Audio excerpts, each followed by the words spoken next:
I'm having a weird experience. Ooh, that moment was so good. That moment was, is this suppression? Maybe it's suppression. First off, that doesn't actually make any sense. Nothing about their world is the way that Violet thinks it is. Hello, fellow readers, book lovers, and whoever else is watching this. I'm Emily at Midnight. Welcome to my channel. I would like to introduce you all to Douglas. This is Douglas, my bonded dragon. As you can tell, he is a super powerful black dragon because everyone knows that the color of a dragon identifies its species, right? Before we get into the video, I just have to show you Douglas. Look how cute he is. He's got this little tail and just these itty bitty wings and little horns. He's very cute. This is my dragon. He's joining me for this video. Have you ever felt that a book is so popular that you just physically cannot read it? Like you can't bring yourself to because it's so hyped? Well, that's been me with Fourth Wing. I couldn't make myself read it because everyone was reading it and talking about it. And for some reason, I have the opposite of FOMO sometimes. I can't explain it. I'm not sure if I was afraid that it was going to be really bad or if I was afraid it was going to be good. But it's just so popular that everyone either really, really loves it or absolutely hates it. And it was just really daunting to me. But with the third book in the series, Onyx Storm, coming out in January, I decided it's finally time to read Fourth Wing. I'm gonna read it and give you my honest review, but it's been out for almost 2 years, so most of the book girlies have read it, so I'm actually going to include major spoilers in this review. But if that's not your thing, then I will have a timestamp to my overall thoughts at the end that will be spoiler-free. I'm also planning on reading and reviewing Iron Flame before Onyx Storm comes out. Iron Flame is book 2, so look forward to that in January at some point, and then I'll be reading Onyx Storm as soon as it comes out and reviewing it for you. That one for sure will be spoiler free since it'll be such a recent release.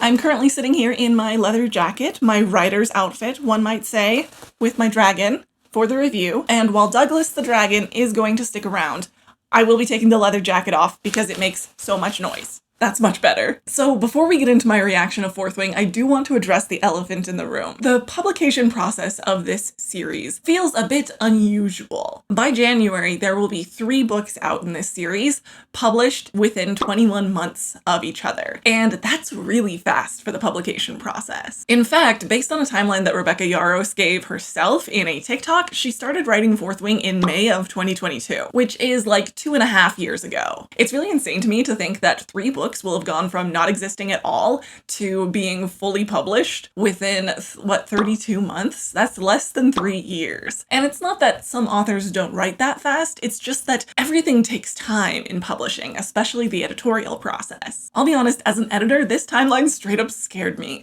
It is possible that this is not the case, but like when I heard this timeline, the only thing that I could think of is that these editors are crazy overworked. Fourth Wing and the other books in this series were published by Entangled Publishing LLC, which is not necessarily a terribly small publishing company, but it's not one of the big 5. So I'm just crossing my fingers hoping that Entangled Publishing LLC is not overworking anyone to make this kind of timeline. If you're interested in more of my thoughts on the publication process of this series, I am happy to do another video on that. I know that there's been a lot of discourse on this issue, and there were quite a few printing issues with Iron Flame and the kind of timeline they pushed it out in. So I'm happy to do a deep dive on that subject, but for now, I'll just be reviewing Fourth Wing. I got Douglas a little perch so he can join us. The first thing I'll say about this book is that I fully expected to hate this book. I thought that I was going to be giving a scathing review of this book. From everything that I'd heard about it and what my tastes typically are, I just really didn't think that there was going to be anything in this for me to like. And that's not the case. I do have some complaints and some criticisms, and we'll be getting into them. However, I overall really just enjoyed this book. It was a fun experience. So let's get started. I'll tell you everything that I liked about the book and all of the ways that I wish it were better. Let's start with the basic setting. Most people know this if they've been online in the last 2 years, but I'll still give a background just in case this is not your niche of the internet. The book takes place in a sort of medieval society with magic and dragons, and people get magic through bonding with dragons. Our main characters are all from the country called Navarre, which is constantly at war for the last 600 years with the neighboring country Peromial, which might be the only countries in this world. Because of this, I'm pretty sure every single citizen of Navarre has to enroll in the Bezgaeth War College at the age of 20. There are 4 career choices within Basgiath War College, and when you enroll, you pick one of these careers. You can be a healer, a scribe, a member of the infantry, or a dragon rider, known informally as riders. That's really all you need to know background-wise to dive into this book, so let's introduce you to Violet, the main character. The first thing we learn about Violet is that she is weak and sickly and very small. She's meant to have the same condition as the author, Ehlers-Danlos syndrome, which affects your joints and your muscles and your ability to gain strength, I think. She spent her entire life training to be a scribe, but the premise of the book is that she ends up in the rider quadrant. Given that premise, I just kind of assumed that she was going to be the kind of female main character that just up and decides one day, you know what, I just want to be a badass, and decided for herself to join the Dragon Rider College. As it turns out, it was her mother's idea, who is the second in command in the Navarre military. She's a general, and she decided for Violet that, you know what, you're going to live up to the family's reputation and you're going to be a rider.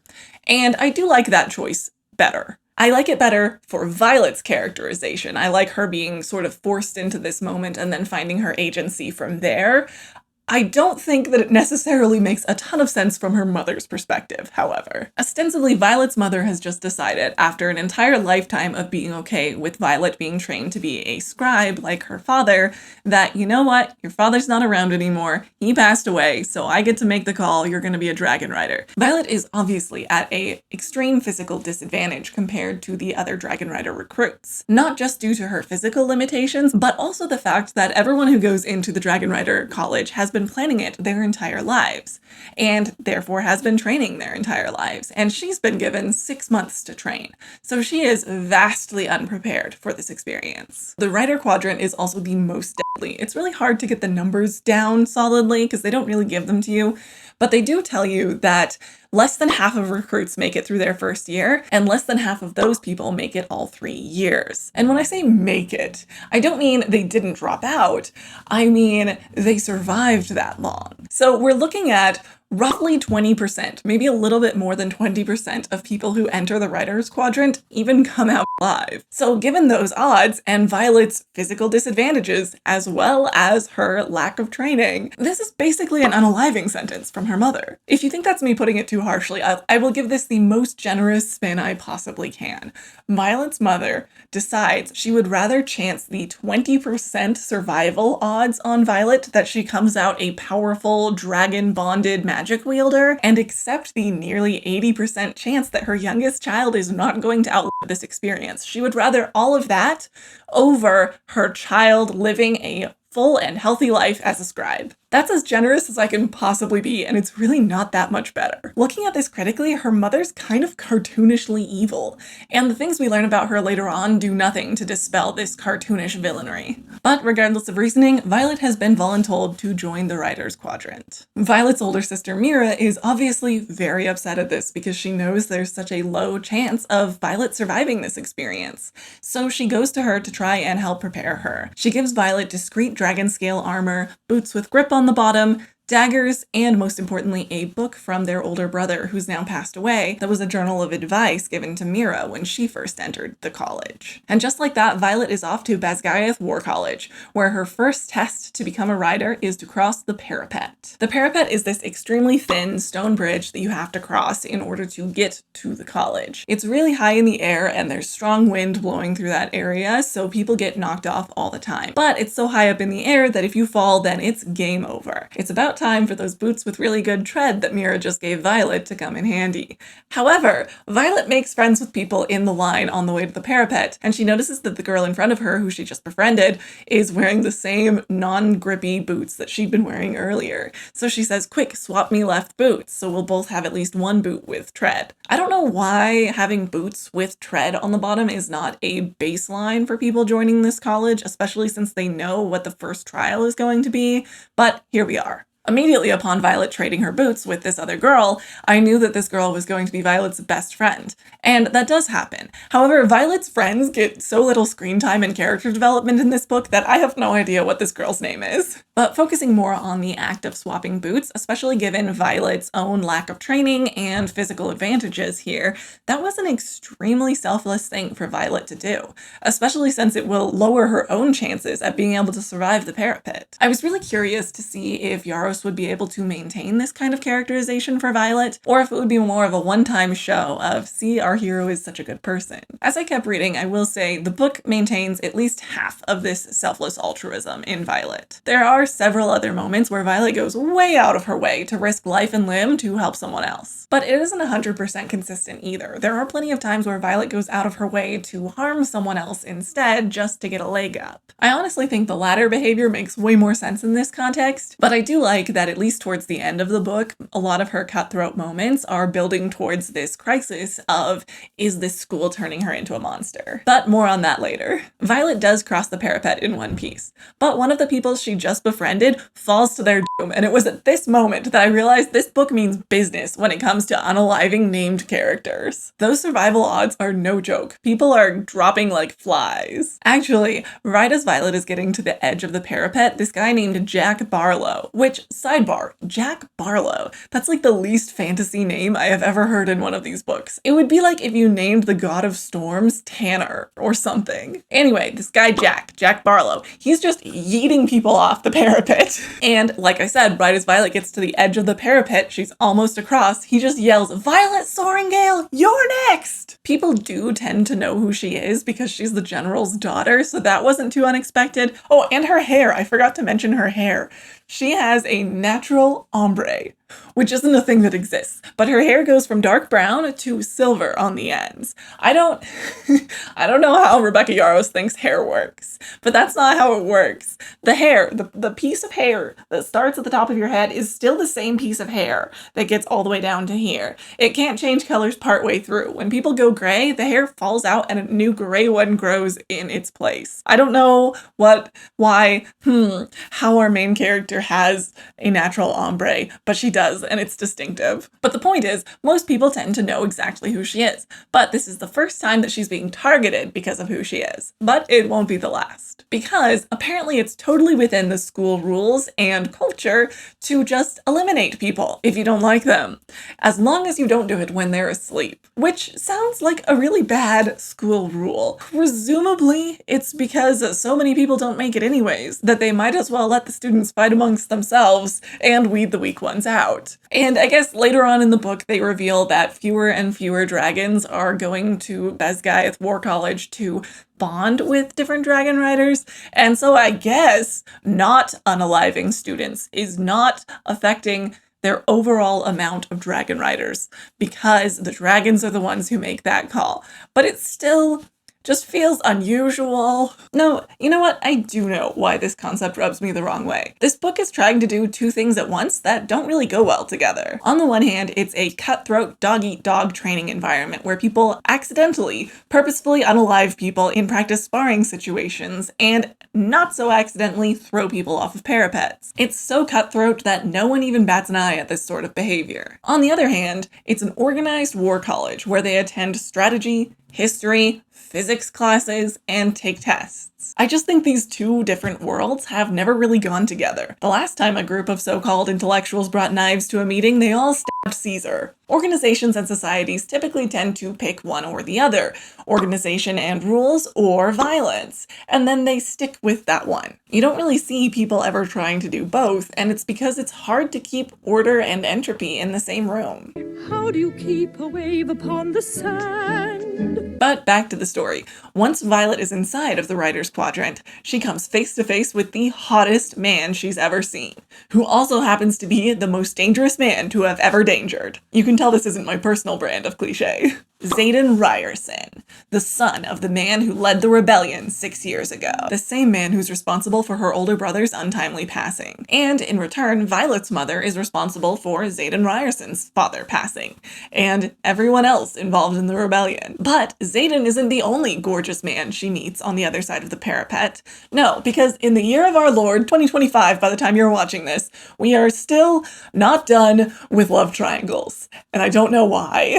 I do have high hopes hopes, though, that the love triangle will live and die in this book and not continue into the rest of the series because of things that happen in this book. The other hot man is Dain, someone who she grew up with and has been secretly in love with for most of her life, potentially. Dain is furious that Violet is there and training to be a writer instead of a scribe because he knows how bad her odds are. He immediately jumps into the protector role, a role that he will embody for the rest of the book, and tries to figure out a way to get Violet transferred to the scribe quadrant without her mother knowing and reversing the action. Dain does eventually approach Violet with one such plan, but by the time he does, she's already decided that she's being trained as a writer. That's kind of who she is now, and she wouldn't be able to live with herself if she gave up now. But at the same time, she is so much less prepared than these other writers. So she has to figure out how to get a leg up somehow, especially once they start doing hand-to-hand sparring and she gets her arm broken and nearly dislocated in one go. Now, Violet, she's a scribe, which kind of means that she just has a base knowledge of everything, maybe?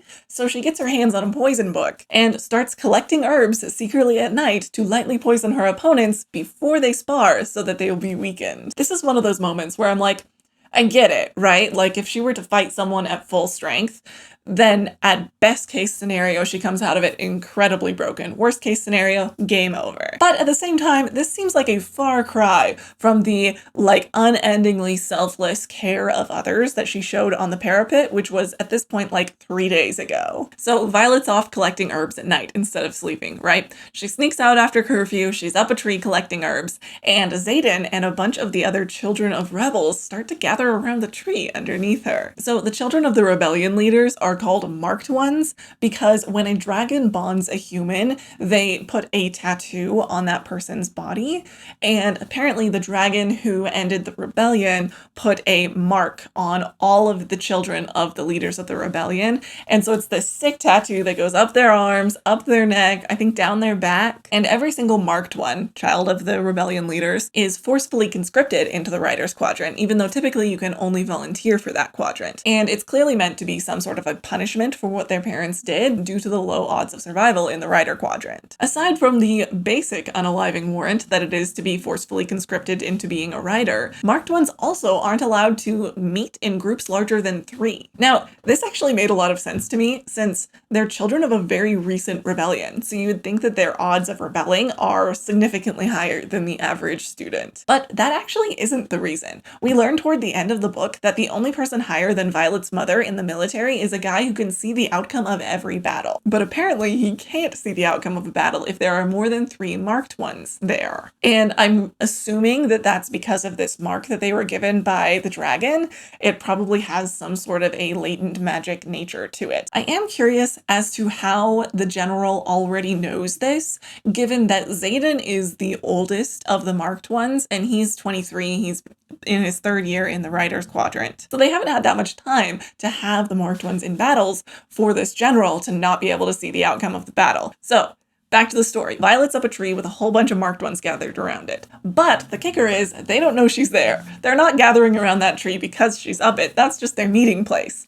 All of the marked ones that are in the writer's quadrant at this time gather here after curfew. And what is this secret after curfew meeting of all of the marked ones at night? It's the older kids training the younger kids and giving them advice. Honestly, it's so wholesome. It is not a nefarious meetup. They're just trying to make sure that these other kids survive. Since everybody hates them anyways, they might as well look after each other. Well, it's wholesome right up until they start asking Xaden when they get to unalive Violet Sorrengail.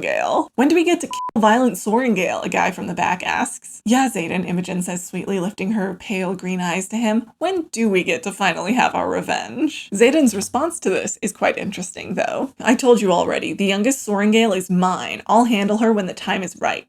And that phrasing was a choice.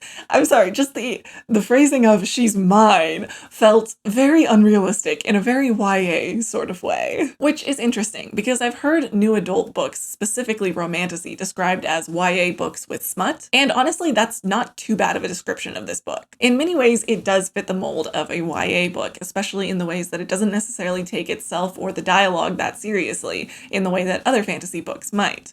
But it also has some adult content, so it's definitely not a YA book. We get another flare of the YA vibes later on in this same scene. After all of the marked ones have left, their meetup is done, Violet hops down out of the tree and immediately gets grabbed by Xaden, who's apparently still there. While struggling against him, she thinks to herself, I hate how beautiful he is, how lethal his abilities make him as he strides towards me, shadows curling around his footsteps. Yeah, I mean, that's the YA flair, you know? It's not bad, it's just very distinct. Also in this scene, he coins his nickname for her, Violence, which I personally find quite cringe, but it's also quite close to her name in sound, Violet, Violence, so I'll allow it. Then she asks him how he's planning on handling her and if he's about to do that now. And he's like, well, are you gonna report us for our illegal meetup? And she's like, nah. And he's like, well, then I guess we're good for tonight, and starts walking off. But then as he's walking away, he calls out, now get back to bed before your wing leader realizes you're out after curfew. And Violet responds with,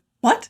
You're my wing leader, which is true. And I found that conversation incredibly hilarious for some reason. I just think it's a good example of showing their on-page chemistry in a way that isn't all raging hormones. I do have two other thoughts about this scene, however. First, we learn that Xaden's power that he gets through his dragon bond is control over shadows. And I just have to say, of course he's a shadow daddy. No wonder this book sold as well as it did. But also, what does it mean to control shadows?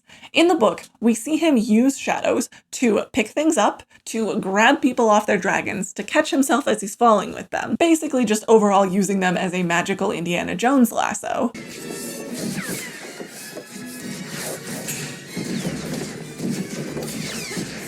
But he can also see and hear things that happen in shadows. That's how he knew she was up the tree when they were having their meeting, was because it's night, it's dark, she's in the shadow, and so he could tell she was there. But he can also smash things with shadows, and hide in shadows, and cover a room in shadows. And I'm just not sure what the bounds of this power is.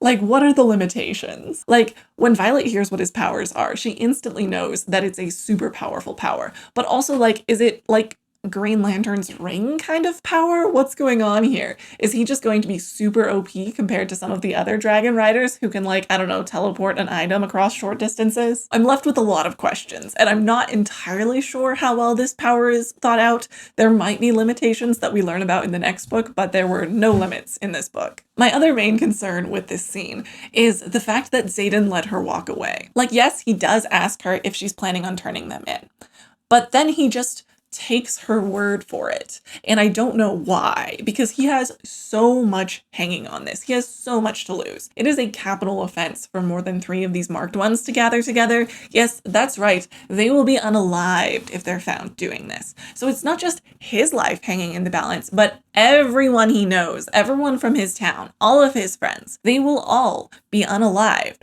for having met there now that Violet has found out. So why on earth would he trust that she's not going to tell? He doesn't know her. She's the general's daughter. And no matter what impression he's had of her at this point, surely the lives of everyone he cares about are not worth the risk of this random girl potentially telling on them. You know, he can't read her mind. He doesn't know for sure that she's not going to tell. That was very unbelievable to me. The stakes were too high to just blindly trust. That's all I have to say on that. But going back to that moment where she threw daggers at Xaden as a warning and purposefully missed, well, in that moment, Xaden says to her, you should show that little trick to Jack Barlow. He's telling her to do that so that she can show Jack Barlow that she's a threat and also maybe not the weakest link at the college that should be gone after. Well, later, Dain has a very similar conversation with Violet about this, but it goes in a different direction. You need to lay low with that one, Dain grimaces. Avoid that pompous ass whenever you can, Vi. Don't give him an excuse to come after you.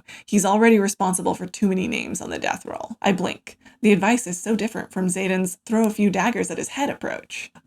This scene just felt very basic to me. She's comparing the 2 men to each other, but one of the men isn't even an option yet. Like, this guy still hates her and she thinks that he's trying to kill her. It kind of felt to me like Bella in New Moon being like, Edward is dark and brooding, but Jacob is my sunshine. It just felt a little heavy-handed on the Xaden is actually the good guy and Dain is going to be controlling sort of a thing. After this, we do get more development on why Dain is a bad choice for her, but it is equally heavy-handed. First off, Dain Dain is lawfully good to the max. In fact, he openly admits to Violet that he would not risk breaking a rule even if it meant saving her life. On that note, we start to get conversations between Violet and Dain where it becomes quite clear that he's just kind of an icky dude. One of these conversations happens when he's introducing to her his plan to get her swapped into the Scribe Quadrant. He's emphasizing that she's going to continually get targeted by people inside of her wing. Wings are how they subdivide the Writers Quadrant, and she's part of the 4th wing, hence the title. And Dain explains that people see her as a liability to the wing because they see her as weaker and therefore bringing the entire wing down. Dain is trying to explain to Violet that this happens especially during a specific time when the Riders go to meet the dragons. Yeah, well, while the Riders are watching, the First Years are taking out their vendettas and eliminating any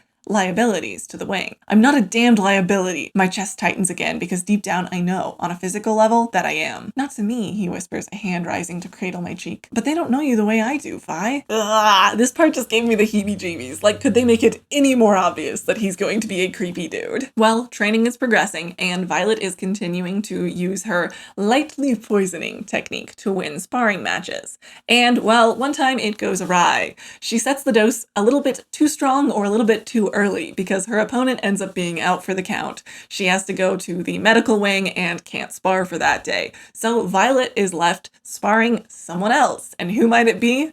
Xaden! This scene was really interesting to me because it is very clear throughout the scene that he is very intentionally teaching her and not just trying to win or disable her or anything. He makes it clear that he knows exactly what she's been doing, and he's like, if you don't actually train, then you're probably not going to make it through this experience. So fighting people at half strength, not gonna cut it. And I just felt that this moment was a little bit misplaced.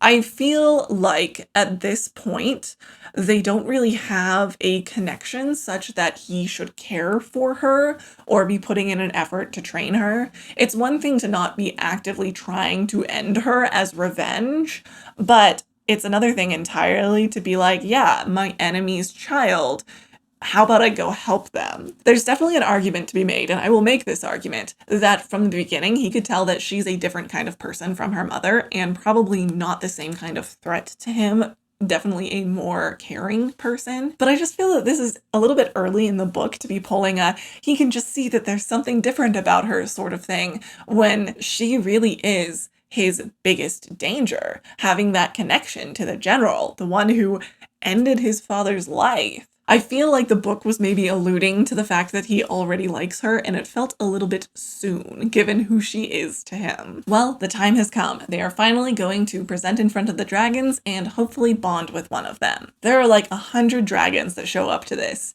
and some of them are more powerful than others, some of them are more rare than others. One of them that shows up is a powerful black dragon that they assume is just there to watch and not bond with anyone because he hasn't bonded with someone in a long time. And another dragon that shows up that they aren't expecting is a small golden dragon. For some reason, everyone decides that the small golden dragon is useless and can't be ridden. It's apparently really small. I don't know why its size would necessarily matter in this circumstance since they're magic, but I guess they're like, yeah, that's too small. No one's going to be able to ride it. And because of this, Jack and a couple of other assholes decide that they need to end the golden dragon life because it's too small to be ridden and therefore is some kind of a problem to them. They're like, yeah, we gotta weed out the weak ones. That part did not make any sense to me. Like, just don't bond with it. I mean, I guess in this world, if you bond with a dragon and the dragon dies, you will die. So if that dragon decides to bond with you,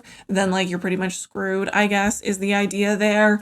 But it just doesn't make a ton of sense to me. Well, anyways, Violet overhears them talking about wanting to go to this dragon. And so she runs off trying to catch up with the dragon before they do so that she can warn it and tell it to flee. I also thought that this was confusing because it's a dragon. You know, like dragon scales are supposed to be super strong. Dragons blow fire and incinerate people all the time. It has teeth and claws. I don't see the scenario in which 3 20-year-old guys are going to end this small dragon's life. And she does warn the dragon. It doesn't move. And then Jack and his friends show up and start trying to stabby. And I was so confused this entire time. At least we learn that for some reason it can't blow fire. It also doesn't have claws for some reason, but like it still has teeth and wings so it could fly away. This whole part was really weird to me. But the whole point of it is definitely so that Violet can have another self-sacrificing altruistic moment where she steps in to defend the dragon against them. Violet, the small, defenseless, never won an actual fair fight, faces off against 3 large men, which was just a choice. She does remarkably well, given these odds. She gets somebody in the side and somebody in the arm, and she gets stabbed in the arm, and then Xaden and his big dragon show up. And I'll be honest, so far so much of the characterization around Violet and Dain had been, I'm a strong, independent woman who doesn't need your help, that when Xaden showed up, I was like, seriously, now you'll accept help? But he doesn't exactly help, so it's okay. He basically just says, like, there's someone behind you, and she, like, doesn't die because of that, so that's nice. He does make a move to help her, though, and that one single step she puts a lot of stock in later. There was something that came out of this fight that I really, really appreciated, though. It was the first moment in the book when I realized what a love letter to people who suffer with chronic pain that this story is. Your arm is shot, Sorrengail, Tairn hisses, his face pale and sweaty. I'm used to functioning in pain, asshole. Are you? Honestly, for that representation alone, it is a great book.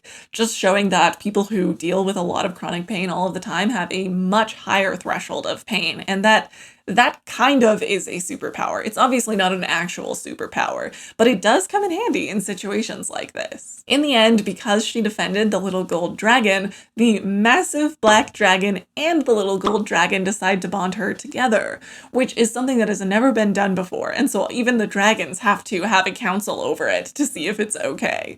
But yes, in the end, she ends up bonded to 2 dragons. An important thing to note is that Tairn is actually in a mated bond with another dragon, which is a very intense bond. It's more than just like, you know, when humans fall in love and get married. It's like a actual like human between dragon kind of magical bond, such that they can't even be that far away from each other for that long. And also they have some overlap with their ability to communicate with each other's respective riders. Now, which dragon would you guess? Which human's bonded dragon do you think Violet's new dragon is bonded to? If you guessed Xaden, you'd be right.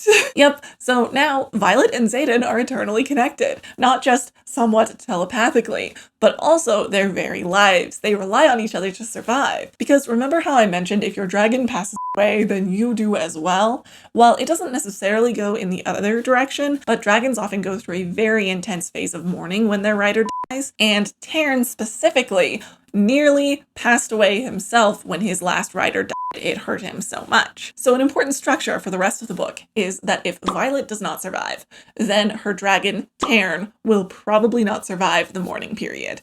And if a bonded dragon's bonded mate does not survive, then they will not survive. And if a dragon does not survive, then the person it's bonded to does not survive. So if Violet doesn't make it, then Tairn doesn't make it, then Sorrengail doesn't make it, then Xaden dies. That's kind of a mess, but the important thing to note is that they are now stuck together and their survival depends on each other. This next section is all filled with a lot of very unimportant school goings-ons, but there are some very interesting interactions with Violet and some other people, so I'm going to highlight those. One of these interactions is Dain and Violet have been going through the rounds of him trying to protect her and her pushing back and saying, hey, you're trying to control me. And in the middle of one of these fights, Dain is trying to make up for, I think, the fact that he admitted that he would not save her life if it meant breaking a rule.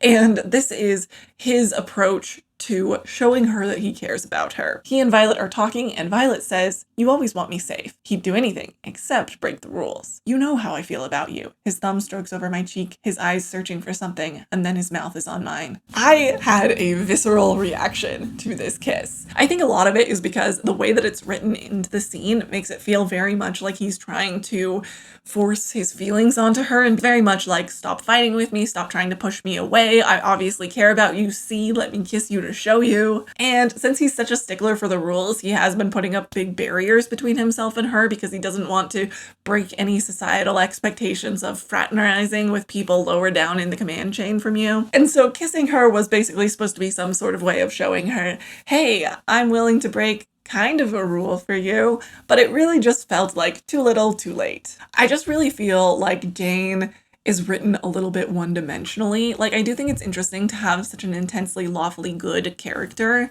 that will sacrifice their own wants, other people's well-being for what they think is correct. But at the same time, I think Dain might have been a little bit more interesting of a character if maybe he weren't so black and white, or at least he didn't think he was so black and white. Imagine if instead of saying, no, I wouldn't save Violet's life if it required me to break a rule, he instead very obviously lied and said he would do it, and everyone knows that he's lying. I feel like that would have been a lot more interesting. As the year wears on, Violet and Dain continue to have these sorts of fights, and they do start to get more and more satisfying. This is one towards the end of the book. I swear these scenes were specifically written to be cathartic because they show the like female rage as she yells at Dain.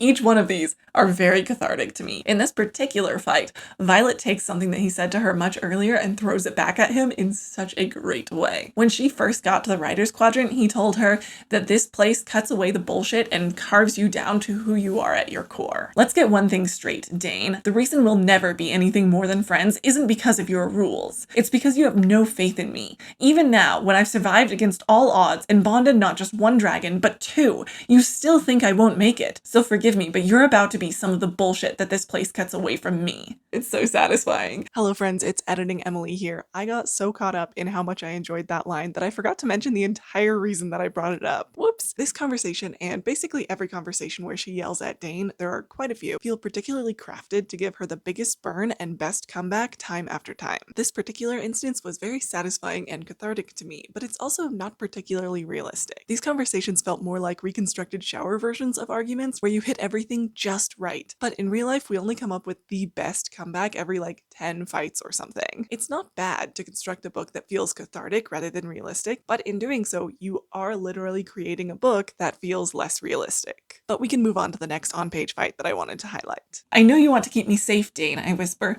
but keeping me safe is keeping me from growing, too. And all I have to say is, wow, could they hit that point any harder? But it's not over yet. When you told me this place strips everything away from you to reveal what's underneath, I was afraid. What if underneath the brittle bones and frail ligaments, there was just more weakness? Only this time, I wouldn't be able to blame my body. You've never been weak to me, Vi, Dain starts, but I shake my head. Don't you get it? I interrupt. It doesn't matter what you think. It only matters what I think. And yes, they did. They hit that point harder. As I mentioned before, it's a little heavy-handed.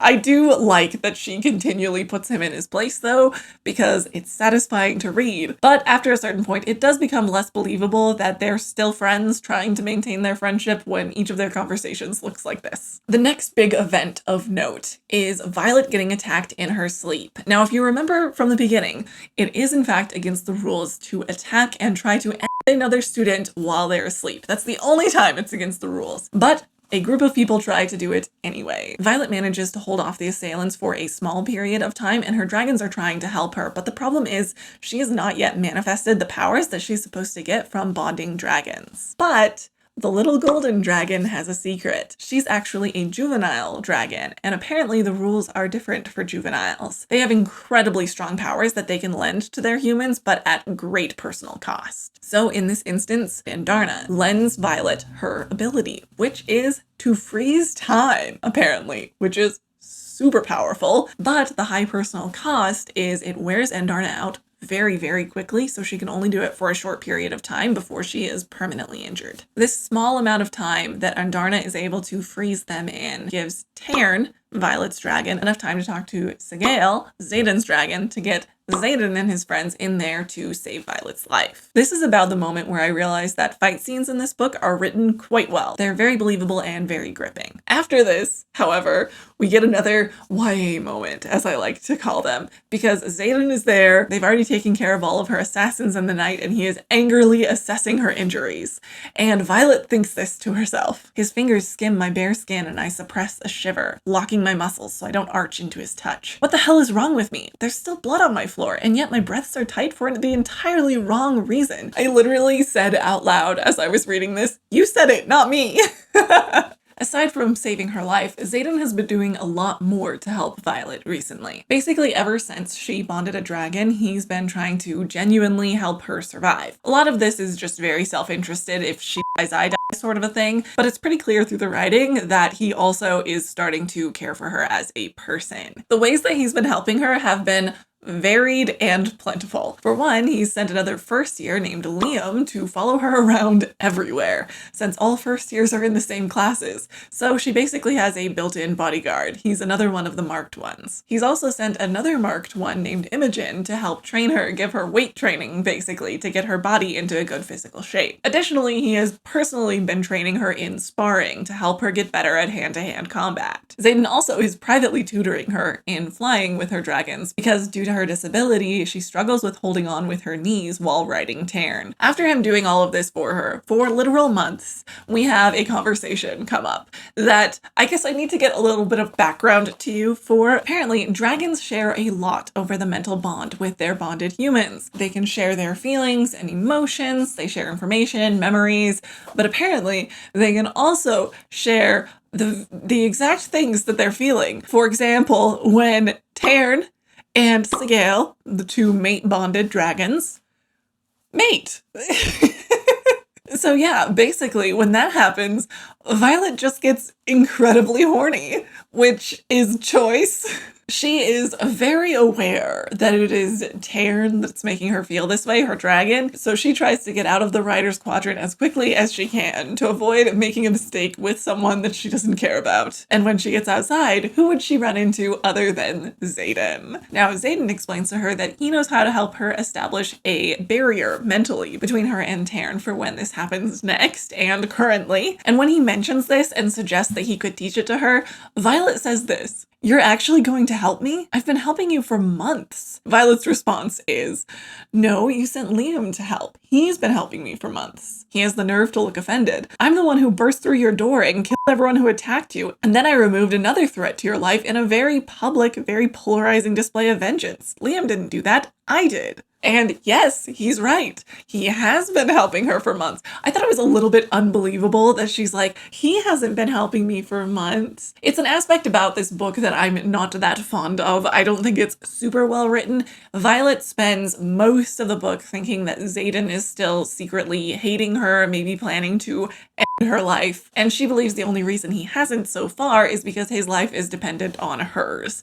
And I feel like that's kind of a weak premise for a slow burn. Like, after everything that he's been doing for her, I don't think anyone would be like, you haven't been helping me, you've just been sending people to help me. You know, it just didn't really feel that plausible to me. This scene continues, and it is some kind of a mix between hilarious and unendingly embarrassing to me to read. But because it's funny, I'm going to read it to you. Right then. All right, will you teach me to shield? A smile curves his mouth. His gaze drops to my lips. Say please. Are you always this difficult? Only when I know I have something you need. What can I say? I like making you squirm. It's like a sweet little slice of payback for what you've put me through these last couple of months. What I've put you through? Unbelievable. You've scared me nearly to death once or twice, so I think saying please is a fair request. As you prefer. Xaden, would you pretty please teach me how to shield before I accidentally climb you like a tree and we both wake up with regrets? As you can see, hilarious and embarrassing to read. He does teach her how to create a mental shield, thankfully, and so she's able to block Tairn out. Something that I found really interesting about this scene, though, as well, is that it's a really good example of how Xaden has been protecting her, but very much not in just a self-interested sort of way. He explains that it scares him to death each time that she's in danger. And from here on out, their relationship really starts to blossom through this book. I'm going to talk about it more in my overall thoughts, but the pacing of this book is not ideal. Most of the book is kind of strung together school year events, and then the entire plot happens at the end, basically. It wasn't uninteresting, but the plot wasn't well structured. In the second half of the book, it finally clicks with Violet that Xaden is not just self-interested in his efforts to protect her, but has in fact decided not to hate her personally. That's right, she is not yet to the he cares about me as a person stage, even though that is clear to everyone. Instead, she's just like, well, I guess he must have changed his mind about wanting to off me. And so she asks him about this. She asks, what made you change your mind? And his response was really frustrating to me because I don't feel like we were yet at the point of a steamy confession, but that is what we get. This is what he says. Maybe it was when I saw Oren holding a knife knife to your throat, he says. Or maybe it was when I realized the bruises on your neck were fingerprints and I wanted to kill them all over again just so I could do it slowly. Maybe it was the first time I recklessly kissed you, or when I realized I'm f***ed because I can't stop thinking about doing more than just kissing you. My breath catches at his admission, but he just sighs, lets his head fall back against the wall. Does it even matter when, as long as it changed between us? So what I didn't like about the placement here is that we haven't really had a moment between Violet and Xaden where he explains that he hasn't necessarily been out for blood this entire time, because it's clear that he hasn't been. This is the moment where I wanted him to show Violet that he's different than her mother. He's not a kill first and ask questions later sort of guy. Instead, he wants to figure out what kind of person someone is.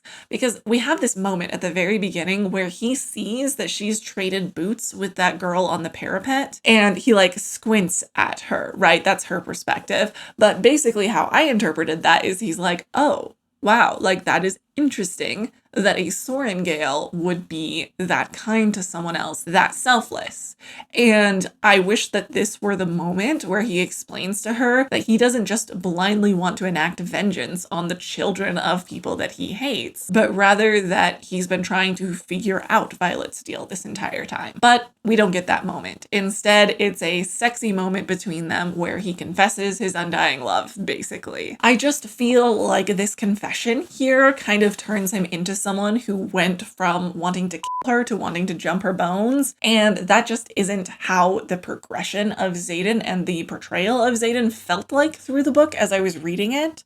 So I felt like this moment kind of betrayed his character. And this isn't the only moment that does that. Later on, Violet has a conversation with Tairn about Xaden, and I felt like that conversation also did his character a disservice. Are you pushing this for a reason? Tairn asked. Can you give me one not to? He cares for you. That's already hard enough for him. I scoff. He cares about keeping me alive. There's a difference. Not for him, there isn't. Moments like these make him into such a more one-dimensional character. People are multifaceted, and the characterization of him throughout the book so far has seemed pretty dynamic. But these conversations, I feel like, are sacrificing that dynamic nature about him for the sake of these punchy moments. It does seem like there's been a difference for him between caring for someone and keeping them alive. For example, when all the marked ones were meeting underneath the tree that she was in that moment he was sort of stalling their aggression toward her, keeping her alive, but not really for a personal motive yet, just that he didn't think that she was necessarily a bad person.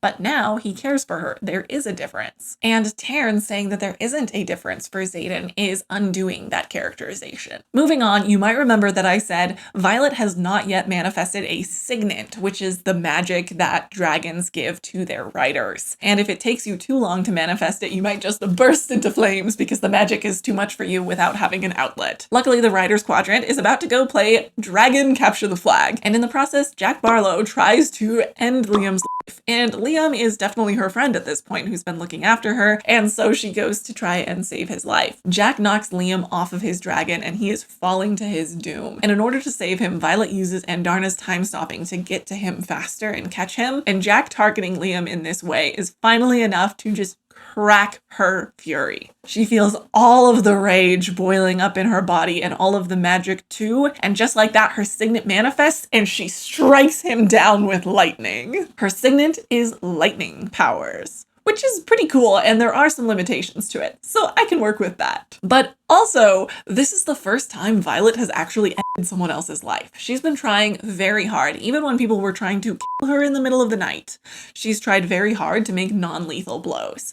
But this time, there's no way Jack survived that, and she takes it pretty hard. I mentioned at the beginning of the video that some of these later cutthroat moments are a moment of internal turmoil for her, and this is one of them. Violet is horrified at what she's done, and she starts to really question if this was the right choice to make for her life, because she feels like the Rider Quadrant has turned her into a monster. As she's struggling with these feelings, Xaden goes to comfort her. She voices to him that she feels like a monster, and this is his response. You've never been like any other rider. Probably because you never wanted to be here. None of you wanted to be here. I glance pointedly at the rebellion relic on his neck. You're all doing just fine. Most of us would burn this place to the ground if we had the option, but every marked one wants to be be here because it's our only path for survival. It's not the same for you. You wanted a quiet life full of books and facts. You wanted to record battles, not be in them. I appreciate some of the sentiment of this statement, but it was pretty infuriating to me overall. This is where the book finally says out loud what it's basically been hinting at, that Violet is different because she was forced into the writer's quadrant and no one else was. But it's glaringly obvious to everyone, including Violet, that that is not true. Every single one of the marked kids was forced to be there. And to have Xaden brush that aside felt like a betrayal to his character yet again. Because no, you don't get to explain away the marked kids wanting to be there because they want to survive. Violet also wants to survive. It's not a different situation. In fact, I think it goes the other way because Violet did have an out and chose not to take it and stay in the writer's quadrant, whereas every single one of the marked ones would have been killed if they didn't join the writer's quadrant. And so it feels like we are putting Violet on a pedestal that she doesn't deserve. Like, oh, good for you, you wanted to be here less than everyone else. When every single one of the marked kids didn't want to be there. Anyway, the story moves on. Violet and Xaden start falling in love with each other. He is very adamant that she is not allowed to fall in love with him, though, which is a little cringe. I kind of hate that trope of, like, you can't fall in love with me. Anyway, their romance is interesting in this section. They've already done the do once now, and then they do a lot of sort of teasing each other about doing the do. And we get another very embarrassing line from Violet that is probably not embarrassing to some readers. I think that some of these lines hit me harder than they hit other readers, but alas, here we are. Violet is trying to find Xaden on Reunification Day, which is the day that they celebrate the fact that the rebellion was quelled, which also means that it's celebrating the death of Xaden's parents. So she's going to find him because she's like, he is probably having a bad time. And all of his friends try to stop her. They're like, now is not the day to try and go and find him. And they're like, trust me, we're his friends. And Violet says, yeah, well, I'm just his.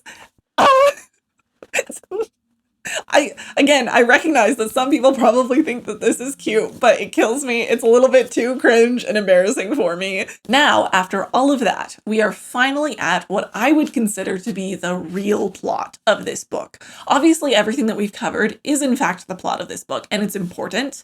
However, it's about right here. I don't know if you can see that marker. This is the very last section, and that is about when the book really takes off for me. Obviously, I mentioned that I wasn't ever really disinterested in the book, but that's when it really, really gripped me, and that's what changed this from I'm having a weird experience, it's kind of good, to wow, I really like this book. So let's talk about that section. This final section is about the war games. It's the very last section of each year at Basgiath War College. What happens is the entire writer's quadrant all take place in a very intense simulation. This time Xaden and what ends up being all of the marked ones go off on a specific mission that Xaden brings Violet along for because he knows that he will need to use her lightning skills for it. When they get there, however, things swiftly take a turn for the worse. Something that you need to know is what Dain's signet is. Dain has the ability to read someone's memory if he touches their head or face. He does that to Violet a lot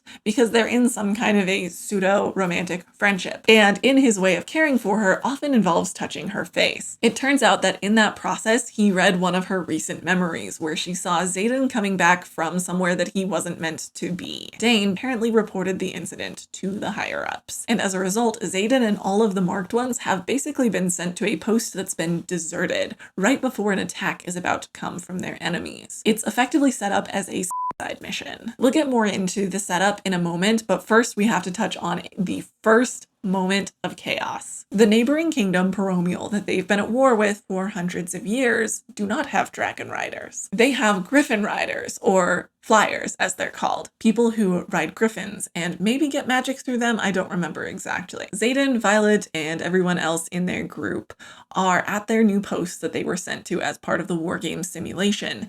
And while they're there, a griffin rider touches down, and Violet freaks out. She gets ready to fry them with her lightning, but Xaden stops her and then turns to the griffin rider and says, "You're early." And ooh, that moment was so good. That was such a intense spike of betrayal to Violet and to you as a reader. You're like, he's working with the enemies. It was very good. As it turns out, Xaden does know the Griffin Riders. He's actually been working with them because nothing about their world is the way that Violet thinks it is. All throughout the book, Violet talks about the nursery rhymes that she was raised on, where there are people called Venin that draw magic from the ground and create wyvern, which are like a distorted version of dragons in this story. They're like typical wyvern, where they have only 2 legs instead of 4, but they're created by these Venin and are specifically evil. Now, everyone accepts that Venin and wyvern are fairy tales, but it's very clear through the writing that obviously they aren't. The foreshadowing is a little heavy-handed. The most heavy-handed moment of foreshadowing for this is that Violet goes to the archives, the scribal archives at one point, and asks for the fairy tale tome that she grew up with, and they don't have a copy of it. And she's really surprised because they have a copy of every single book in existence. And so she's like, that's weird that they don't have a book on Venin and wyvern. Interesting. And then moves on. And obviously as a reader, you're like, is this suppression? Maybe it's suppression. We learn that the neighboring kingdom and their Griffin Riders haven't actually been trying to attack Navarre, but instead trying to access the magic that they use to ward off the Venin and the Wyverns. Basically, it's this whole propaganda thing where her kingdom has been suppressing the truth about the actual evil in the world and making it seem like they're just at war with this other kingdom. And we do not know why yet. This book ends before we learn that. I'm interested to see what kind of reasoning we have. This background does tell us, though, that Violet's mother and the other general and everyone else in the government are pretty corrupt and are just selfishly allowing the people of the other kingdom to be slaughtered by the Venin and suppressing knowledge about them. And this is the moment that I talked about where Violet's mother kind of gets painted in even more of a cartoonishly evil light. It's possible that I will change my tune on that when I read the next book, but this book has not painted a clear picture as to why the entire government is so corrupt. But what we do learn is that the rebellion that happened 6 years ago was actually all of the parents of the marked ones were standing up against the Navarre government's corruption and trying to help the people of the neighboring kingdom. And Xaden has been continuing in his father's path. He's been bringing specifically crafted weapons that will help against Venin to the Griffin Riders, and that's why he knows the Griffin Rider. Now, back to the setup. Xaden and all of the marked ones have been sent here. Violet wasn't originally meant to go with them, but Xaden knew that he would need her as part of this war game, so she ended up being brought along. And this was actually quite a clever setup, in my opinion. At the abandoned post, they find a letter that's part of the war games that tells Xaden he can choose to either give up his post and help people in need or go and fill his role.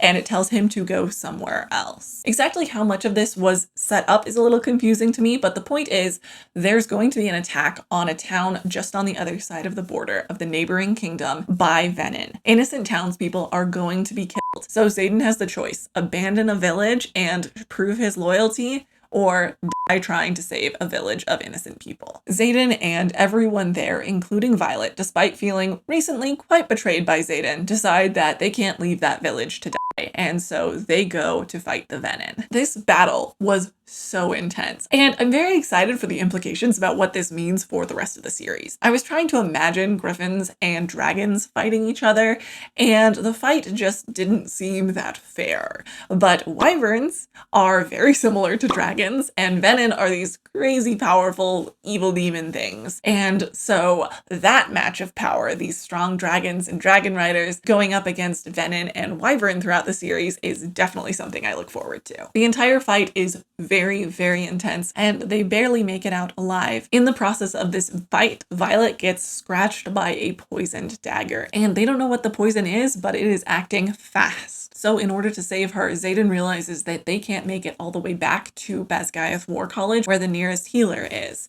and so he has to get her somewhere closer. And this is where we get the final twist of the story that is also very great. He takes her to his hometown, where the entire rebellion is from. Violet gets healed, and she starts to slowly wake up, and Xaden introduces her to the man who mended her. And it's none other than her older brother. That's right, the one who is unalived in the rebellion, or so we thought. But apparently he just changed sides, which I loved that. I really did. There are a couple of things about it that left loose ends. Like there was another writer that supposedly burnt themselves out and ended up being unalived by using too much of their own magic trying to save his life. And now I'm confused about what actually happened to that person if he never died. But overall, I really liked this moment. That was such a perfect ending to this book. It really brought the entire value of the book up to me. And with that, I think it's time to get into my spoiler-free overall thoughts section. Since we were just talking about it in the spoiler section, let's start with discussing the plot and pacing of this book. Obviously, the majority of everything that happens in here is important because it's all about Violet's character development, her relationship with different people. But so much of this book is just school related. And then this amazing plot happens at the end of the book. I explained this in the spoiler section, but I'll explain it again in the spoiler-free section here. I have this post-it note right here.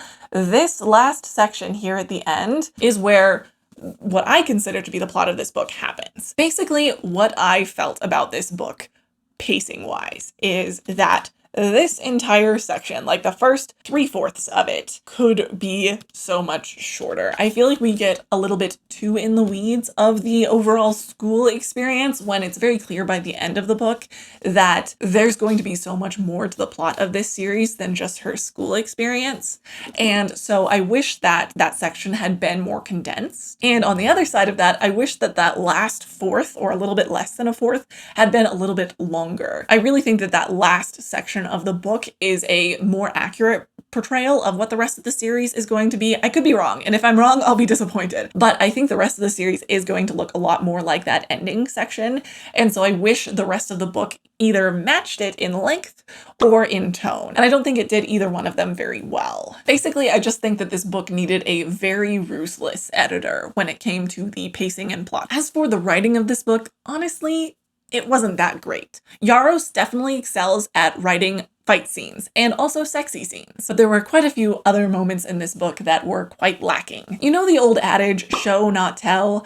I think Yaros might have gotten it a bit backwards in this book. There are countless moments in this book where something is supposed to be powerful, but it falls flat because she tells us about it instead of showing us. For starters, we have that moment at the very beginning of the book when Mira gets Violet ready to become a dragon rider. She dresses her up in leathers and armor, and Violet looks in the mirror and says, "I barely recognize myself in the mirror. I look like a rider. I still feel like a scribe." This is a great concept, but writing it like this weakens it considerably. I took some time and tried to rewrite this scene showing instead of telling. Here's what I came up with. I look in the mirror and feel a brief moment of shock when I see someone I don't recognize. Between the tight leathers, the armor, and the daggers, I look like a rider. But when I meet my own eyes in the reflection, I recognize what I've always seen. Intelligence, determination, yes. But fear, too. I've spent my life preparing to be a scribe. Looking in my eyes, I know the truth. Those eyes belong to a scribe. I don't claim to be the world's best writer, but can't you see how writing it in that way brings the emotion out so much stronger? You learn more about her this way, and hopefully feel things with her instead of just seeing that she experiences them. That's the benefit of being in a character's head in a book rather than just watching them on a screen. You get to feel their feelings, not just hear them talk about them. But oh man, if I thought the show not tell earlier on in this book is bad, it has nothing on this particular thing that happens a couple times through the book. Basically, as Mira does very complicated and nerve-wracking things like crossing the parapet or climbing up the gauntlet, the way that she calms herself down is by reciting historical facts at us. First off, that doesn't actually make any sense. Obviously, when you're trying to calm yourself down from something like, say, a panic attack, then having something to recite can be helpful. And yes, she was trained her whole life to be a scribe. She probably knows the history very well. But the thing is you don't calm yourself down from raging fear and adrenaline in really high-stakes situations by reciting things. You calm yourself down by deep breathing and paying attention. And reciting things to yourself will not help with that paying attention part. So that was particularly unbelievable to me. But it also was very unhelpful to us readers, because as she's going through a life or death obstacle course, and the stakes of the scene are way up high and the adrenaline is right there with it, we are not paying attention to random history facts being spouted at us and what they might mean for the story and the world building. I can honestly say I did not learn a single thing from any of the 2 or 3 times she recited history at us, and it's probably important to the story. I wish that Rebecca Yarros could think of a single single way to deliver that information to us better than that. Even a history teacher spewing facts at us would have been better. As for the characterization of different characters in this book, I found Violet to be mostly consistent. On the other hand, most of her friends get 0 screen time and 0 focus, so I don't even remember their names. The book focuses almost entirely on Violet, Dain, and Xaden. They're the main people that you see and the main people that are significant in any way. My main other complaint about the characterization in this book is that Xaden seems to be written in one way, and then the people who are meant to know him really well describe him in completely another way, and it comes off quite a bit as a betrayal to his character. If you watch the spoiler section, you know what I'm talking about. There are a few more things that I didn't like about this book, and then I'll wrap up the things that I did like. Okay, one of the things that was really frustrating to me was the formatting of this book. So this is what the chapter headings look like, and the chapter heading itself is quite bold, and I appreciate that, but they have this quote from different books before each chapter at the top.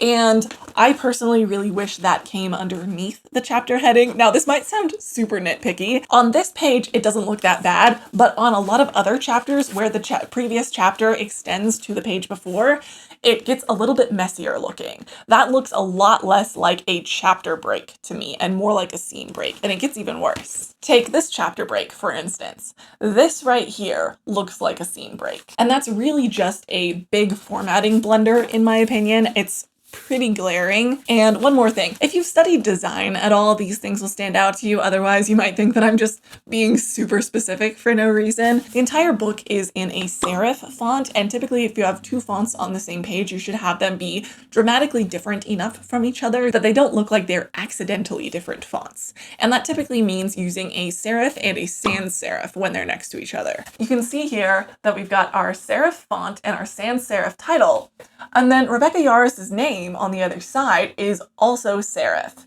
and it's different from this. It really bothered me that these two were not the same font. It's industry standard to have all of the text in the top margin be in the same font just to make the entire book look more uniform, and the way that it's done here looks a lot more haphazard than it should. My last few comments are some of the conversations revolving around the romance between Violet and Xaden were a little bit unbelievable, and it seemed like they were specifically written that way to make them punchier to the reader rather than make more sense and be more powerful overall. I also felt like the foreshadowing in the book was a little bit strong, but it's really not that bad. But just to reiterate, there are things that Yaros does really well in this book, including writing the action and the twists in the book. And those are the things that really gripped me and got me excited to continue this series. As for things that I really liked about this book, I cannot stress enough how good this last section of the book was. It was incredible. I really, really hope that the next book, Iron Flame, feels like an entire book of that last section. I don't know if that'll be the case,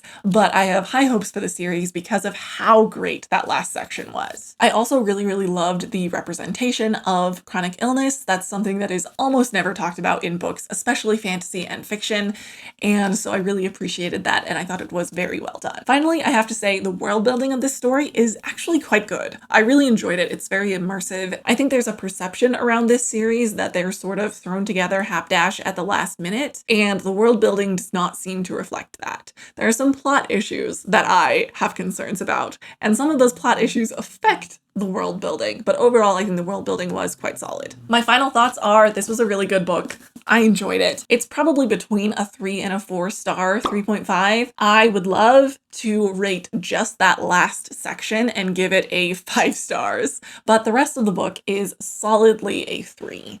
So 3.5 stars it is. I hope you enjoyed this video. Please give it a like if you liked it. I'm going to be reading the next book after Fourth Wing in the Empyrean series, Iron Flame, shortly. That video will come out a couple weeks after this one, and as soon as it comes out, I'm going to be reviewing book 3, Iron Storm. I also do videos on Harry Potter, The Wheel of Time, and anything else that I'm reading at the time, so please subscribe and stick around for more exciting content. Also, be sure to check out my 2024 year wrap-up videos that will be linked in the description below. Feel free to follow my Goodreads, Insta, Blue Sky, etc., all of which are Emily at Midnight and are linked below. And Douglas and I would like to say, have a wonderful day, treat people with respect, and pick up a book.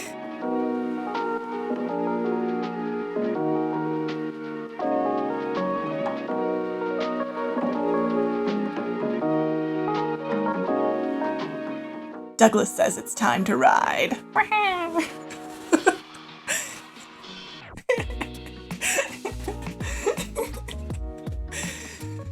is not nearly as funny to anyone else as it is to me.